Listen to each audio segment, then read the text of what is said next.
Well, hi everybody, this is Dr. Schroeder with this week's video introduction to week number 7 in our course in the Theoretical Frameworks of Teaching for Healthcare Sciences. And once again, a very good week of discussion.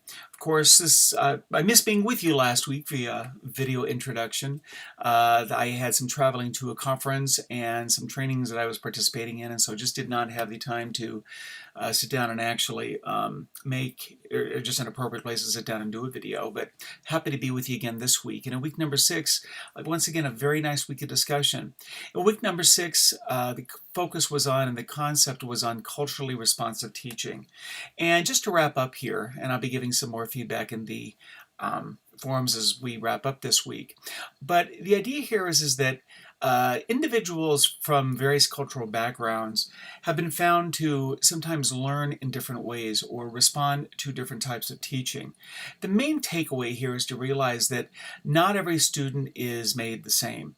And one of the things that plagues us in nursing education is that oftentimes, up until recently, nursing educators weren't usually taught to be educators. They were trained to be nurses. Most of them were very accomplished nurses, very good at what they did. The issue, though, is that even though they were very good at teaching, or excuse me, even though they were very good at education, they tend to always teach the way that they were taught. And we've had studies that show that that's primarily, for many years, how nurses taught others was the way that they were taught.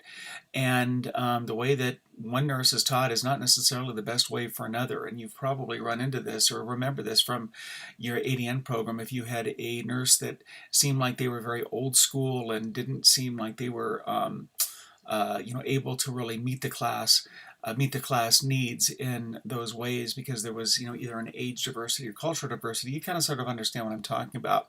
So it's important to understand that and to apply these principles and understanding the different types of learners that we have. It's very much like the same principles we use in nursing, where we have different principles for patient education based on a patient's age or based on a patient's gender. So the same type of principles apply here. And that takes us on to our discussion for week number 7, which is going to be where we're going to talk about the ethical principles of autonomy, veracity, non-malfeasance, and beneficence, and justice, and apply it to a scenario. And again, what we're going to be focusing on and discussing here is how do you make sure that your grading in a class is equitable? And in other words, how can you make sure, or how can you help ensure that the grading system that you're using is valid for in a appropriate evaluation instrument for all your students in the class, based on everything that we've really learned up until this point. And that's an important part of a teaching plan. You have all, of course, by now received feedback on your teaching plans, and you will be, posting, or have posted already, your full final teaching plan. So I will be reviewing those this week, and we'll be grading them throughout the weekend. And I'm anticipating by the end of this week, probably by Friday, I should have all the grading done for those. So we'll be looking for that. And the discussion questions from week number 6 will be graded very early in week number 7 as well. But very good. We're getting towards the end. We're towards the last part of class. Just one other quick note. This is the week that I believe that the evaluation link opens, and you will see that, and I'll be posting an email to remind you to please complete your end of course evaluation. That's something that isn't necessarily talked about in this course, but understand that that's a really important part of education as well. Just like you as the nurse at the bedside are evaluated, so are we instructors. We're evaluated in many different ways, but one of the most important ways is by the reports that are left by the students. And so your feedback goes a long way in deciding whether we're going to be continuing working, whether they're going to find another instructor, or are we going to be able to move up the career ladder? So they really are important.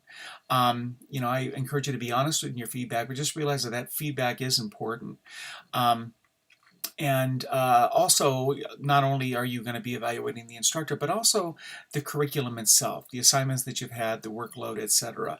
All that is important, and I want you to know that information really is taken to heart.